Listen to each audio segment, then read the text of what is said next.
అందరికీ నమస్కారం. నేను Swaroopa Potlapalli. Welcome to trending topic. తల్లిదండ్రుల వివాహేతర సంబంధాలు పిల్లల మీద తీవ్ర ప్రభావం చూపిస్తున్నాయి. దీనికి ఈ మధ్య కాలంలో జరిగిన వరంగల్ సహస్ర భరత్ ఇన్సిడెంట్ ని ఓ ఎగ్జాంపుల్ గా కూడా చెప్పుకోవచ్చు. ప్రస్తుతం నాతో పాటు పబ్లిక్ స్పీకర్ రజనీ రమ గారు ఉన్నారు. ఆవిడతో మాట్లాడి ఈ కేసుతో పాటు ఇంకా మరెన్నో విషయాలను తెలుసుకుందాం. నమస్తే రజనీ గారు. నమస్తే. చూసారు కదా, అసలు వరంగల్లో జరిగిన ఈ ఇన్సిడెంట్ పెద్ద చర్చకైతే దారితీసింది. దీని మీద మీ అభిప్రాయం ఏంటి? చిన్న పిల్లలు మనసుల మీద కొన్ని ప్రభావం పడతాయండి. ఏదైనా పిల్లలు చేశారు అంటే దానికి ఇన్ఫ్లుయెన్స్ ఏదో ఉంటుంది కారణం. ఇప్పుడు పర్టికులర్ ఈ కేసు తీసుకుంటే కూడా ఆ పిల్లలు ఎప్పుడో లవ్ చేసుకున్నామన్నారు, కలుసుకుంటున్నారు, పెద్దవాళ్ళు కొంచెం మందలించి దూరంగా పెట్టారు. యాక్చువల్గా ఆ భరత్ అనే అబ్బాయి హైదరాబాద్లో చదువుకుంటున్నాడు, ఆ అమ్మాయి వరంగల్లో చదువుకుంటుంది. అయితే ఆఫ్టర్ 2 years పెద్దగా కాంటాక్ట్స్ లేకపోయినా సడన్గా ఒకరోజు రమ్మని పిలిచిందట. అంటే మనం విన్నాం దాంట్లో న్యూస్. పిలిచినప్పుడు ఇతను వెళ్ళాడు. ఇప్పుడు తల్లి స్టేట్మెంట్ ఏమని ఇచ్చిందంటే, ఆ భరత్ తల్లి, అసలు నువ్వు ఎందుకు పోయావు, మాకు చెప్పకుండా ఎందుకు వెళ్ళావు అని అంటే, ఆ అమ్మాయి చాలా ఏడుస్తుంది, నువ్వు రాకపోతే నేను చచ్చిపోతాను అని అంది, చాలా ఒత్తిడిలో ఉన్నానని చెప్పింది, అందుకనే వెళ్ళాను అని అన్నాడు. ఎంత వయసు అని ఈ అబ్బాయి అంతా ఫీల్ అయిపోయి వెళ్ళవలసిన అవసరం వచ్చింది? ఇప్పుడు సిచ్యువేషన్ ఎట్లా ఉంది అని అంటే, నువ్వు దూరంగా పెట్టి నిన్ను చదివిస్తున్నారు, అవతల వాళ్ళు కూడా నిన్ను మందలించారు, బెదిరించారు, దూరం పెట్టారు అన్నప్పుడు ఆ అమ్మాయి అలా కాల్ చేసి పిలిచినప్పుడు తల్లిదండ్రులకు తెలియజేయాల్సిన అవసరం ఉంది. ఇక్కడ నువ్వు చెప్పకుండా వెళ్ళిపోయావు. వెళ్ళిపోయినందుకు అక్కడ జరగరానిదే జరిగింది. ఈ అబ్బాయికి కూడా గొంతు కట్ చేశారు. అదృష్టం బాగుంది, మళ్ళీ హాస్పిటల్లో రికవర్ అయ్యాడు, బ్రతికాడు. కానీ ఆ అమ్మాయి అయితే ఉరి వేసుకుని చనిపోయింది కదా. ఈ అబ్బాయిని అడిగినప్పుడు ఏం చెప్పాడంటే, ఆ అమ్మాయి ఎందుకు చనిపోయింది, అసలు నువ్వు ఎందుకు వెళ్ళాల్సి వచ్చింది అని అంటే, అసలు అక్కడ ఏం జరిగింది అని అంటే, ఆ అమ్మాయి చాలా ఏడ్చింది, నువ్వు రా నాకు చాలా ఒత్తిడిగా ఉందని పిలిచింది, నేను వెళ్ళాను అని అంటే, అక్కడ అమ్మాయి అంత ఒత్తిడిగా ఉండవలసిన అవసరం ఏంటి, ఎందుకు ఆ అమ్మాయికి అంత ఒత్తిడి కలిగింది, ఈ కారణాలు ఏమైనా తెలుసా అంటే, నాకు తెలుసు అన్నాడు. ఏంటి అని అంటే, వాళ్ళ అమ్మ సెల్ ఫోన్లో వాళ్ళ అమ్మ వేరే ఎవరితోనో చాటింగ్లు చేస్తుంది, వేరే ఒక అతనితో. అంటే నార్మల్ విషయాలైతే ఆ అమ్మాయి కూడా మనసుకు తీసుకుని ఉండేది కాదు. అది వేరే విధంగా ఉండబట్టే ఆ అమ్మాయి మనసుకు తీసుకుని బాధపడి ఎవరితో షేర్ చేసుకోవాలో తెలియక ఇతనికి మళ్ళీ షేర్ చేసుకోవాలని పిలిచిందట. పిలిచినప్పుడు మనకేమర్థం అవుతుంది, ఆ తల్లికి కూడా ఏదైనా అఫైర్ ఉండి ఉండొచ్చు అని. ఇప్పుడు మరి పిల్లల్ని మీరు చేస్తున్నది తప్పు, మీరు దూరంగా ఉండాలి, వస్తే మాత్రం బాగోదని బెదిరించి పిల్లల్ని విడదీసినప్పుడు తల్లిదండ్రులు ఎలా ఉండాలి? నిజమే. పైకి చూడ్డానికి ఏమో వీళ్ళిద్దరూ వాళ్ళ ఇంట్లో కలిసి ఉండడం, ఇటు సహస్ర సూసైడ్ చేసుకోవడం, భరత్ మీద అటాక్ చేసి గొంతుకోవడం, ఇవన్నీ చూస్తేనేమో వీళ్ళిద్దరి మధ్య ఏదో లవ్ లేదంటే ఫిజికల్ ఇంటిమసీ క్లోజ్ గా ఉన్నారు, అందుకే ఇలా జరిగిందనేది పైకి ప్రొజెక్ట్ చేస్తున్నా, వెనక చూస్తే తల్లిదండ్రుల క్యారెక్టర్ ఏంటి అనేది కూడా బయటపడుతుంది. వీళ్ళ ప్రేమ తప్పు అన్నప్పుడు అంత పెద్ద వయసులో ఉన్న తల్లిదండ్రులు చేసేది కరెక్టేనా? తప్పే కదా. నాకు ఇక్కడ అర్థం అవుతుంది ఏంటనంటే, ఈ విషయం బయటకి వస్తుందేమో అని చెప్పి వాళ్ళు పరువుని మనసుకు తీసుకుని ఆ అబ్బాయిని ఆ విధంగా అటాక్ చేశారు. ఇది ఆ అబ్బాయిని ఏదో చేసేస్తున్నారు, విషయాలన్నీ బయటకు వచ్చేస్తున్నాయి, నన్ను ఏమన్నా చేస్తారేమో, చంపేస్తారేమో అనే భయంతో ఆ అమ్మాయి కూడా ఉరివేసుకుందేమోనని అనుమానాలు వ్యక్తం అవుతున్నాయి. ఇప్పుడు పరిస్థితి ఎవరి వల్ల అలా వచ్చింది? తల్లిదండ్రులు అనేవాళ్ళు ఆదర్శప్రాయంగా ఉండాలి, మంచి నేర్పాలి. మంచి నేర్పడం కాదు, వాళ్ళు ఎలా అయితే ప్రవర్తిస్తున్నారో పిల్లలు అదే నేర్చుకుంటారు. ఇది మనం చాలాసార్లు చెప్పుకున్నాం. మీరు ఇటువంటి తప్పుడు మార్గంలో ఉండి పిల్లల్ని సరిగ్గా ఉండమంటే వాళ్ళు ఎలా ఉంటారు? ఏది మంచి ఏది చెడు తెలియని వయసులో ఉన్న పిల్లల ముందు మీరు మీ ఇష్టం వచ్చినట్టు ప్రవర్తిస్తూ వీళ్ళని మాత్రమే మీరు సరిగ్గా ఉండండి అంటే పిల్లలు ఉండలేరు. ఎందుకనంటే మీరు చేసి చూపిస్తున్నారు ఎలా ఉండాలనేది. ఇంకొకటి ఇప్పుడు ఈ కేసులో ఏంటంటే, వాళ్ళు చెప్పినట్టు వీళ్ళు దూరంగానే ఉన్నారు. కానీ ఎప్పుడైతే ఈ అమ్మాయి సెల్ ఫోన్లో ఆ మ్యాటర్ చూసిందో, వాట్సాప్ చాటింగ్లు చూసిందో, అప్పుడు ఆ అమ్మాయికి భయం వేసింది, ఒకలాంటి స్ట్రెస్కి గురైంది. అంటే ఇప్పుడు మైండ్ రిసీవ్ చేసుకునే సిచ్యువేషన్లో ఉండదు, అమ్మాయి స్థితిలో లేదు. ఎందుకంటే తల్లిదండ్రులు అనేవాళ్ళు దేవుళ్ళు పిల్లల దృష్టిలో. తల్లి దేవత, తండ్రి దేవుడు ఏ పిల్లలకైనా సరే. సడన్గా వాళ్ళు ఇలాంటి వాళ్ళని తెలిసినప్పుడు వాళ్ళు హతాశులు అవుతారు. అసలు రిసీవ్ చేసుకోలేదు మైండ్. అది ఊహించనంత విధంగా మైండ్ ఒత్తిడికి గురవుతుంది. దాన్ని ఎవరితో షేర్ చేసుకోవాలో అర్థం కాదు. తల్లితో తండ్రితో ఎవరితో షేర్ చేసుకునే విషయం కాదు అది. వాళ్ళ విషయాన్ని వాళ్ళతోనే షేర్ చేసుకోలేరు కదా. ఎవరైనా మనసుకు దగ్గరగా ఉన్న వాళ్ళతో షేర్ చేసుకోవాలని అనిపిస్తుంది. ఇప్పుడు ఈ సహస్రాని అమ్మాయి కూడా అదే ఒత్తిడికి గురి అయి ఉంది అని ఆ అబ్బాయే చెప్తున్నాడు. కాబట్టి నన్ను పిలిచింది షేర్ చేసుకోవడానికి. కానీ నేను వెళ్ళేటప్పటికి ఆ పక్కింటి వాళ్ళు ఎవరో చూసి ఫోన్ చేయడము, వాళ్ళు రావడము, మరి ఇలా చేయడం అనేది జరిగింది. చివరికి ఈ అబ్బాయి మీద నెట్టారు కూడా. నెడితే ఏమైందని చెప్పి వీళ్ళు అడిగినప్పుడు మొత్తం వివరంగా చెప్పాడు. నాకు ఏమీ తెలీదు, నేను అక్కడే నిలబడ్డాను కూడాను, వీళ్ళు ఇలా చేశారు, నేను ఆ బండిలో వేసుకుని అమ్మాయిని వెళ్తున్నప్పుడు కూడా నేను వెనకాల పరిగెట్టాను, అయినా కూడా వాళ్ళు తీసుకొని వెళ్ళారు. ఈ మధ్యలో ఎప్పుడు ఈ అబ్బాయిని ఇలా గొంతు కట్ చేశారనేది అర్థం కావట్లేదు. వివాహేతర సంబంధాలన్నీ విషాదాంతాలే. ఖచ్చితంగా. భార్య భర్త పెళ్ళవుతుంది, పిల్లలు ఉన్నారు, అయినా సరే ఇంకొక వ్యక్తి మోజులో పడ్డం, వాళ్లతోనే జీవితం అనుకొని ఇటు భర్తని పిల్లల్ని నిర్లక్ష్యం చేయడం. ఒక చోట అయితే ఏకంగా కూతురు అడ్డుగా ఉంది ప్రియుడితో కలిసి ఉండడానికి అని అట్లకాడతో వాతలు పెట్టింది. ఆ అమ్మాయిని అయితే షెల్ఫ్ లో కుక్కింది. అసలు నాకు పిల్లలే లేరు అని చెప్పింది పోలీసులు వస్తే.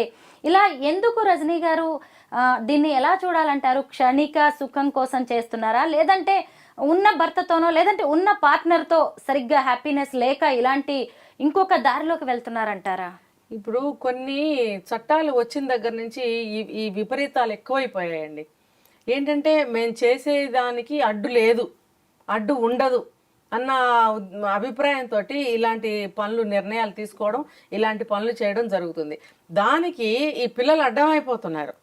పిల్లలు భవిష్యత్తు కానీ పిల్లలకి తనకి ఉన్న బంధం కానీ వాళ్ళకి గుర్తు రాదు. ఆ సమయంలో పిల్లలు చూస్తారేమో, చెప్తారు. ఇప్పుడు చూడండి, ఇలా వెళ్ళేవాళ్ళు ఇది లీగలైజ్ కదా, మేము ఎందుకు చేయకూడదు అని అనుకుంటూనే మళ్ళీ ఒక పక్కన భయపడుతున్నారు. చూడండి, మీకు భయపడటం వల్లనే కదా పిల్లల్ని ఇలాంటి పనులు చేస్తున్నారు. దాచిపెట్టడము, వాళ్ళ నోరు నొక్కడము, ఇంకా వాళ్ళు చూశారని చెప్పి భయంతో వాళ్ళని చంపేయడం లాంటివి కూడా చేస్తున్నారు. అంటే మీలో మీరు చేస్తున్నది తప్పు అనే భావన మీలో ఉంది. ఖచ్చితంగా మీరు తప్పు చేస్తున్నారని మీకు తెలిసి కూడా మీరు ఇంత ధైర్యంగా ఎందుకు వెళ్తున్నారు? ఇప్పుడు లీగలైజ్ చేసిన చట్టాలు ఉన్నంత మాత్రాన మీరు ఏదైనా నేరం చేస్తే ఆ చట్టం ఈ నేరానికి అడ్డు కాదు, దీనికి వేరే చట్టం ఉంటుందని ఎందుకు మర్చిపోతున్నారు? లీగలైజ్ చేసింది ఇలాంటి ఎవరు పడితే వాళ్ళు ఎప్పుడు పడితే అప్పుడు ఇష్టం వచ్చినట్టు పిచ్చి పిచ్చిగా వెళ్ళడానికి చట్టం చేయలేదు. అది పర్టికులర్ కొంతమంది కోసము, కొన్ని పరిస్థితుల వల్ల ప్రభావితమైన మనుషుల కోసము పెట్టిన చట్టాలు అవి. ఆ చట్టం అనేది ఖచ్చితంగా సరిగ్గా తెలుసుకోకుండా మీరు మీ ఇష్టం వచ్చినట్టు మీ పాటికి మీరు పోతూ ఉంటే ఈ పిల్లల్ని మీరు కని ఒక మనిషిని హత్య చేసినట్టే కదా. వాళ్ళని బాధ పెట్టడము, వాళ్ళని చంపేయడము, ఇదంతా ఎటువంటి నేరాలకు దారితీస్తుంది? మీరు ఎటువంటి నేరాలకు చేస్తున్నారు? మీరు భయపడుతున్నప్పుడు నేరాలు చేయకండి. ఇది ఇంకొక యాక్ట్లోకి వెళ్ళిపోతుంది కదా. ఇప్పుడు మన యాక్టుల గురించి నేనేం చెప్పదలుచుకోవట్లేదు, కానీ ఇది అందరికీ తెలిసిన విషయం కాబట్టి. ఒక నేరం చేస్తే శిక్ష అనేది ఉండదండి, ఇది ఎవరికైనా తెలిసిన విషయమే. నువ్వు ఆ చట్టాన్ని పట్టుకుని ఇంకొక నేరం చేస్తే దీనికి ఈ చట్టం వర్తించదనే ఇంగిత జ్ఞానం కూడా ఉండట్లేదా? తల్లి అయినా సరే బిడ్డను కొడితే అది చట్టరీత్యా నేరం అని చెప్తున్నప్పుడు ఇంతంత పనులు చేస్తుంటే ఇది ఎంత నేరం అర్థం అవ్వట్లేదా? మరి అది తెలుసుకుని కదా వెళ్ళాలి వీళ్ళు. అంటే మీరు అన్నట్టు క్షణికావేశంలో ఇప్పుడు ఇది చెయ్యాలి, ఇప్పుడు ఇది కావాలి, ఇప్పుడు ఇక్కడ వెళ్ళాలి అని అనుకుంటే అయిపోవాలి. అది దీనికి అంతటికీ ముందు చూపు లేకపోవడం, విజ్ఞత విచక్షణ లేకపోవడము, ఒక ఏమంటారు, ఒక ఆలోచన శక్తి కూడా సరిగ్గా లేకపోవడం, ఇదంతా తప్పుడు నిర్ణయాలు. భార్యను ముక్కలు చేసి ఆధారాలు కూడా దొరకకుండా చేసిన మీర్పేట్ గురుమూర్తి ఇన్సిడెంట్ లో కూడా ఇలాంటి వివాహేతర సంబంధమే ఉన్నట్టుగా బయటకు వచ్చింది. ముఖ్యంగా వేరే వ్యక్తితో ఉండడానికి భార్యని ప్లాన్ ప్రకారమే చంపేశాడు, అడ్డు తొలగించుకున్నాడు అని కూడా అతని వాట్సాప్ చాట్ విషయంలో బయటపడింది. అయితే ఇక్కడ చూసారు కదా, పిల్లలు ఏమైపోవాలి అంటే తండ్రికి వచ్చిన కోపం కావచ్చు, లేదంటే తండ్రికి వేరే వ్యక్తితో ఉన్న అఫైర్, ఇప్పుడు తల్లి చనిపోవడం, అది కూడా ఎంత సైకిక్ గా భార్యను చంపాడు అతను. ఇవన్నీ కూడా పిల్లల మీద ఎలాంటి ప్రభావం చూపిస్తాయి చెప్పండి? పిల్లల మీద ప్రభావం ఏంటి? అసలు వాళ్ళ జీవితం అంతా శూన్యమే కదా. ఇంకా అసలు ఆ పిల్లల్ని వాళ్ళ గ్రాండ్ పేరెంట్స్ ఎవరైనా కానీ ఆ తండ్రి దగ్గరికి ఎందుకు పంపిస్తారు? ఇంకా పంపించరు. వాళ్ళు తల్లి తండ్రి లేని అనాథలుగా ఎక్కడో ఒక చోట పెరగాల్సిందే. అంటే వాళ్ళ మనసులో తండ్రి అనే పాత్ర పట్ల చాలా చెడు అభిప్రాయం, ఏహ్యత అనేది కలుగుతుంది వాళ్ళకి. ఇంకా ఏ తండ్రిని చూసినా వాళ్ళకి గౌరవం కలగదు. అటువంటి సిచ్యువేషన్ వాళ్ళకి వచ్చేస్తుంది. ఎందుకంటే మా నాన్న ఏడి, మా అమ్మ ఏదని పెరిగిన తర్వాత అడిగితే ఉన్నవాళ్ళు చెప్పరా అండి? చెప్తారు కదా, మీ నాన్న ఇంత కిరాతకుడు అని అన్నప్పుడు వాళ్ళకి మనసులో ఎంత బాధ కలుగుతుందో తెలుసా? ఇప్పుడు ఎవరైనా సరే మీ నాన్నేడి అని అన్నప్పుడు వెంటనే ఇవన్నీ వాళ్ళకి గుర్తుకొస్తాయి. లేదు అవతల వాళ్ళకి ఈ కేసులు తెలుసు అనుకోండి, మీ నాన్న ఇదంట కదా, మీ అమ్మ ఇదంట కదా అని అన్నప్పుడు వాళ్ళకి జీవితం ఎంత దుర్భరం అయిపోతుందండి. ఏదో తిన్నామా, చదువుకున్నామా, అమ్మమ్మల దగ్గర నాయనమ్మల దగ్గర ఉన్నామా అన్నట్టు జరగదండి. వాళ్ళకి చాలా కష్టం అవుతుంది. అటువంటి పరిస్థితుల్లోకి నెట్టివేయబడుతున్నారు పిల్లలు. దానికి కారణం ఎవరు? ఈ తల్లిదండ్రులే. ఈ తల్లిదండ్రులకి బుద్ధి కానీ, జ్ఞానం కానీ, విచక్షణ కానీ ఏమీ ఉండటం లేదు. వాళ్ళకి కావాల్సింది వాళ్ళు పొందటమే వాళ్ళకి. పిల్లలు ఏమి గుర్తురారు, గుర్తొస్తే వాళ్ళు అడ్డమైపోతున్నారు. రజనీ గారు, పెళ్ళంటే నూరేళ్ల పంట అంటారు. ఒకప్పుడు ఒక వ్యక్తితో గనక పెళ్ళైతే ఇక జీవితాంతం కష్టమైన సుఖమైన మంచైన చెడైనా ఆ వ్యక్తితోనే ఉండాలని మన సమాజం కొన్ని కట్టుబాట్లు పెట్టింది. కానీ ఇప్పుడేమో పండగ పూట కూడా పాత పెళ్ళామా అనే సామెతని అన్వయించుకొని ఇంకా ఎప్పటికప్పుడు జీవితంలో కొత్తదనం కావాలి అంటూ ఇలాంటి తెరచాటు భాగోతాలు, అఫైర్స్ అనేవి బాగా పెరిగిపోతున్నాయి. ముఖ్యంగా ఈ వివాహేతర సంబంధాలకు దారి తీస్తున్న కారణాలు ఏంటంటారు?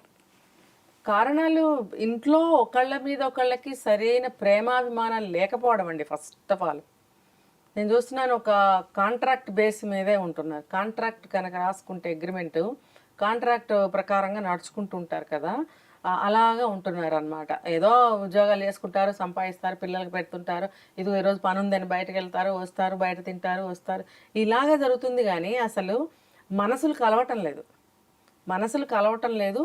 చెప్పుకుంటారు, నాకు ప్రేమ దొరకట్లేదు ఇంట్లో అని, అందుకే మేము బయటకు వెళ్ళామని చెప్పుకుంటున్నారు.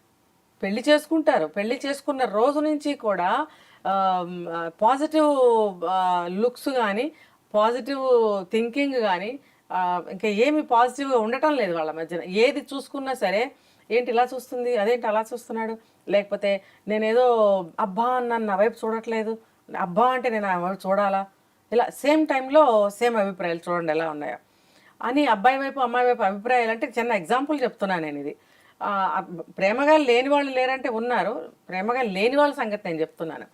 ఇలా ఏది చేసినా నెగిటివ్ భావంతోనే ఉన్నప్పుడు 30 ఏళ్ళు 50 ఏళ్ళు కలిసి ఉన్నా ఆ మనసులు కలవండి. నేను గ్యారంటీ రాసిస్తా. కలిసే ఉంటారు, మనసులు అయితే కలవు. దానివల్ల ఏమవుతుందంటే ఇలాంటి గొడవలు రావటము, వేరే సంబంధాలు పెట్టుకోవడము, కలిసి ఉండలేకపోవటము, డివోర్సులు తీసుకోవడము, ఇలా జరుగుతున్నాయి. కానీ మనకి పెళ్ళంటూ అయ్యింది, ఒకళ్ళ నుంచి ఒకళ్ళ పాజిటివ్ రెస్పాన్స్ తీసుకోవాలి, ఇవ్వాలి, బాధ్యతని పెంచుకోవాలి, అవగాహన కల్పించుకోవాలి, ఇలాంటివి అసలు ఆలోచనలే రావట్లేదండి. అస్సలు రావట్లేదు. నిన్న మొన్న ఎక్కడ చూశాను, పెళ్లిపీటల మీద గొడవలైనాయి అంట. ఇది ఇవాళ సమస్య కాదులేండి. పెళ్లిపీటల మీద కానీ, పెళ్లికి ముందు రోజు గొడవలు కానీ ఎప్పటి నుంచి అవుతూనే ఉన్నాయి. కానీ ఈ పెద్ద పెద్ద సమస్యలు దారితీస్తుంది ఇప్పుడు ఈ రోజుల్లో.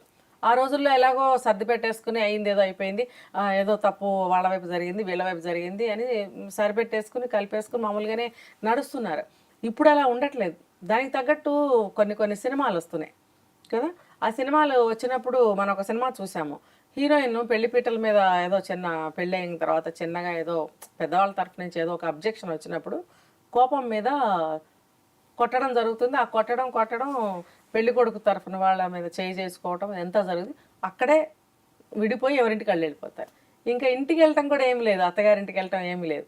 ఇవన్నీ చూపిస్తున్నప్పుడు ఆడపిల్లల మనసుల్లో ఏమి ఆలోచనలు వస్తున్నాయంటే, నిజమే కదా మంచి పని చేసింది, లేకపోతే ఎవరు పడతారు ఇవన్నీ, నిజమే ఆ సమయంలో అలా అనిపిస్తుంది. కానీ పర్యవసానాలు ఎలా ఉంటున్నాయి?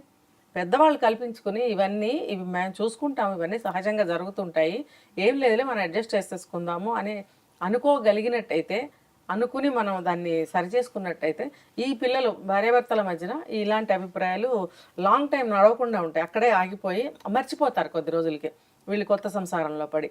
అలా కాకుండా పెద్దవాళ్ళు కొంతమంది పెంచి పోషిస్తూ ఉంటారు సమస్యల్ని, అవి పిల్లలకి ట్రాన్స్ఫర్ చేస్తారు, ఇక్కడ వీళ్ళు కొట్టుకు వస్తూ ఉంటారు. ఇది కూడా చాలా తప్పు. ఇది కూడా ఉంది, ఎప్పటి నుంచో ఉంది ఇది. ఇవి ఈ రోజుల్లో మరి అన్నీ చాలా డెవలప్ అయింది, చాలా చేంజెస్ వచ్చాయని అంటున్నప్పుడు పిల్లలు మరి ఆ పాతవి పట్టుకుని వేలాడడం ఎందుకు? పాతవి ఏవి బాగున్నాయో పట్టుకోండి, పాతవి ఏవి బాగోలేదో అవి వదిలేయండి. నా సజెషన్ అయితే అది. పాతవి కూడా అన్నీ బాగున్నాయని నేను చెప్పను ఎప్పుడు కూడా. అవి కూడా కొన్ని సమస్యలు తీసుకొచ్చేవి, మనకి ఇబ్బందికరంగా ఉన్నవి మనం వదిలేద్దాం, తప్పేమీ లేదు. అలాని కొత్తవి కొన్ని బాగున్నాయి, అవి పాటించుకోండి, తప్పులేదు. కొత్తవైనా పాతవైనా బాగున్నవన్నీ పాటించుకోండి. ఏవి బాగలేవో కొత్తవైనా పాతవైనా వాటిని అక్కడే వదిలేద్దాం. అంతేగాని అవి ఇవి అన్నీ మోసుకుని ముందుకెళ్తూ మనం కొట్టుకు చావడం ఎందుకు? ఒకప్పుడు జాయింట్ ఫ్యామిలీస్ ఎక్కువగా ఉండేవి. అడుగు తీసి అడుగేస్తే అత్త, మామ, బావగారు, తోడి కోడలు, ఆడపడుచు ఇలాంటి భయాలు ఉండేవి. ఈవెన్ మగవాళ్ళకు కూడా అంతే భయం ఉండేది. అమ్మ నాన్న ఉన్నారు, అన్నయ్య వదిన అనే భయాలు ఉండేవి. ఇప్పుడేమో అన్ని న్యూక్లియర్ ఫ్యామిలీస్ సిటీస్ లోకి షిఫ్ట్ అయిపోయారు. నేను, నా జీవితం, నా సంతోషం, నా ఇంకా అంతే, నా వరకే. కానీ మనం ఒక తప్పటడుగు వేస్తే అది తర్వాతి జనరేషన్ మీద పడుతుంది, ఇంకా తరతరాలకి ఆ తప్పు అనేది క్యారీ అవుతుంది అనే భయం ఎందుకు ఉండట్లేదు ఈ జనాల్లో? ఉండదండి. వాళ్ళకి తెలియజేసిన వాళ్ళు ఎవరు? నేర్పించిన వాళ్ళు ఎవరున్నారు? తెలియజేసే వాళ్ళు ఎవరున్నారు? ఏమీ లేదు. ఇప్పుడు ప్రతి తల్లిదండ్రులు కూడా మా పిల్లలు మేము పడ్డ సమస్యలు పడకూడదు అని కానీ, లేకపోతే మా పిల్లలు ఏ సమస్యని ఫేస్ చేయకూడదు అని కానీ అనుకుంటున్నారు. అనుకోవడం వల్ల ఆ స్వభావంతోనే వాళ్ళు పెంచుతారు, ఆ స్వభావంతోనే వాళ్ళు పెరుగుతారు. పెరిగినప్పుడు వాళ్ళు పెళ్లి చేసుకునే సమయానికి లవ్ మ్యారేజ్ అవనివ్వండి, అరేంజ్డ్ అవనివ్వండి, అలాంటి మ్యాచ్లే వెతుక్కుంటారు వాళ్ళు. వెతుక్కుని అలా పెళ్ళిళ్ళు చేసుకుని మా ఇంటికి ఎవరు రావద్దు, మీ ఇంటికి ఎవరు రావద్దు, అలా మేము ఎక్కడో ఉంటాం, ఎప్పుడైనా ఫంక్షన్స్ వస్తే కలుసుకుందాం, అత్తమామల్ని కూడా అలాగే ఫీల్ అవుతున్నారు, అలాగే ట్రీట్ చేస్తున్నారు కూడా. వాళ్ళు వస్తే కూడా ఏదో ఫ్రెండ్స్ని చూసిన ఫ్రెండ్స్నే ఇంకా బాగా పలకరిస్తారు, వీళ్ళని పలకరించరు. ఆ అబ్బాయే పలకరించుకోవాలి. అమ్మ రండమ్మ, కూర్చోండి అమ్మ, మా అమ్మ వాళ్ళు వచ్చారంటే బాగున్నారా, ఓకే. వాళ్ళు భోజనాల టైంకి వచ్చి భోజనం చేశారా, భోజనం చేయండి. అరే కలిసేదే ఫంక్షనల్గా కలుస్తున్నాము. అసలు ఆ వండి పెట్టే వాళ్ళు కూడా లేరు నిజానికి. చాలా వండడం కాదు, క్యాటరింగ్ లేదంటే ఆన్లైన్ ఆవిడెప్పుడు వండి పెట్టాలి? నిజంగా వండి పెట్టే ప్రసక్తే లేదు. ఒకవేళ వండినా కూడా ఏం వంటది, ఏదో ఒక పూట, మరి రెండో పూట బయట నుంచి తెప్పించడమో, లేకపోతే బయటికి తీసుకెళ్ళడమో, లేకపోతే ఆర్డర్లు ఇవ్వడమో, లేకపోతే ఉన్నదేదో మీరు తినండి అని వీళ్ళు బయటికి వెళ్ళడమో. నిజంగా ఇవే జరుగుతున్నాయండి. మీరు చూసారంటే నేను చూసా, అవే జరుగుతున్నాయి. అందుకనే కదా ఇలా తగలబడ్డాయి సంబంధాలు. అసలు అత్తగారు మామగారు అంటే ఎవరండి? అసలు తల్లిదండ్రులు అంటే ఎవరు? తల్లిదండ్రులు అనేవాళ్ళు తల్లిదండ్రుల్లాగా ఉండకపోబట్టి అత్తగారు మామగారు అంటే అర్థమై చావట్లేదు. మరి ఇంకా ఎవరు నేర్పించాలి? వాళ్ళే నేర్పించాలి. వాళ్ళు వెనకటి మనుషులే, అవన్నీ చూసి వచ్చిన వాళ్ళే. మరి మినిమం వాల్యూస్తో పెంచాలి, మినిమం విషయాలు నేర్పించాలి. తర్వాత స్థితిగతులను బట్టి వాళ్ళు ఏవి యాడ్ చేసుకోవాలో, ఏవి మైనస్ చేసుకోవాలో వాళ్ళు చూసుకుంటారు, వాళ్ళ లైఫ్ పోయేదాన్ని బట్టి, నడిచేదాన్ని బట్టి. అంతేగాని A to Z మీరు అన్నీ నేర్పించేస్తే వాళ్ళు ఆ అభిప్రాయాల్లోనే ఉంటారు, అందులో నుంచి బయటకు రారు. వాళ్ళ అమ్మ నాన్న వస్తే బాగా చూసుకుంటారు, అబ్బాయి తల్లిదండ్రులు వస్తే మాత్రం అదిగో అబ్బాయి చేయబట్టుకొచ్చి పిలుచుకొచ్చి పలకరించు అంటే బాగున్నారా, సరే మా అమ్మ వాళ్ళకి భోజనం చేయమను అని చెప్తే భోజనం చేయండి, ఇంతే. అది చిలక పలుకుల్లాగా రెండు మాటలు మాట్లాడేసి వెళ్ళిపోవడం. ఇంకా కొంతమంది ఉంటారు అసలు అది కూడా ఉండదు, అన్నీ అబ్బాయి చూసుకుని అబ్బాయి పెట్టి అబ్బాయి వేసి బండి ఎక్కిస్తే పాపం వాళ్ళు వెళ్ళిపోతుంటారు అనమాట. అంటే ఇది ఎక్కడి నుంచి వచ్చింది చూడండి. అంటే అన్నీ ఒక పక్క నుంచి నేను ఈ అబ్బాయి తల్లిదండ్రులు కూడా ఏదన్నా కొంచెం పొరపాటును ప్రవర్తిస్తే కూడా అటువంటి మార్పులు వస్తాయి. కాబట్టి అబ్బాయి తల్లిదండ్రులు కూడా సరిగ్గా ఉండాలి. వీళ్ళు కూడా పరిస్థితులు అలా ఉన్నప్పుడు, మీరు అన్నారు న్యూక్లియర్ ఫ్యామిలీస్ అని, అలా ఉన్నప్పుడు మనం కూడా వాళ్ళు ఏది ఇష్టపడుతున్నారో, ఏది దగ్గరికి రానివ్వట్లేదో దాన్ని మన సాయశక్తిలో ప్రయత్నించి కూడా అది ఫలితం దక్కలేదు, వాళ్ళు మన దారికి రాలేదు అన్నప్పుడు వదిలేయండి. వాళ్ళకి ఏది కావాలో దాన్ని పోనివ్వండి. మీరు వెళితే కూడా పలకరిస్తే పలకండి, లేకపోతే లేదు. మన వాల్యూస్ మనం కాపాడుకోవాలి, నేర్పడానికి ప్రయత్నించాలి. కానీ నేర్చుకునే స్థితిలో కొంతమంది ఉండనప్పుడు ఏం చేయాలి? మన వాల్యూ మనం కాపాడుకోవాలి కదా. అంతేకాని మళ్ళీ మనం ఇటు నుంచి సుట్టిపోటి మాట్లాడడము, గొడవలు పెట్టడం చేస్తే అసలే అలా ఉన్న సంబంధం ఇంకొంచెం వీక్ అయిపోతుంది. ఇంకా సంబంధాలు తెగిపోతాయి. ఇంకా ముందు అక్కడికి వాళ్ళ ఇంటికి వెళ్ళాలంటే కూడా వెళ్ళలేరు కదా, వాళ్ళు కూడా పిలవాలనుకోరు, వీళ్ళు కూడా వెళ్ళాలనుకోరు. కానీ అండి ఒక చిన్న విషయం ఇక్కడ, ఏదైనా సరే చూసి ఏదైనా చెప్పాలి అనుకునే అర్హతని తల్లిదండ్రులు కోల్పోతున్నారు, ముఖ్యంగా అబ్బాయి తల్లిదండ్రులు. ఎందుకు అనంటే ఏది అన్నా కూడా రియాక్షన్స్ చాలా తీవ్రంగా వస్తున్నాయి బయట. అందుకని చాలామంది తల్లిదండ్రులు వెళ్ళాలంటే వెళ్ళలేకపోతున్నారు, వెళ్ళమని చెప్తున్నారు. అసలు తప్పటడుగులు వేస్తున్న కొంతమంది తల్లిదండ్రులను చూస్తుంటే పిల్లలకైతే వివాహ వ్యవస్థ మీదే నమ్మకం పోతుంది. నిజంగా తర్వాతి జనరేషన్స్ ఎలా ఉంటాయో అని మనకు కూడా టెన్షన్గా అయితే అనిపిస్తోంది. చూద్దాం. అంతా మంచే జరగాలి, అన్నీ ఇలాంటివే ఉండవు కాబట్టి ఖచ్చితంగా అందరూ బాగుండాలని కోరుకుందాం. Thank you so much Rajani గారు.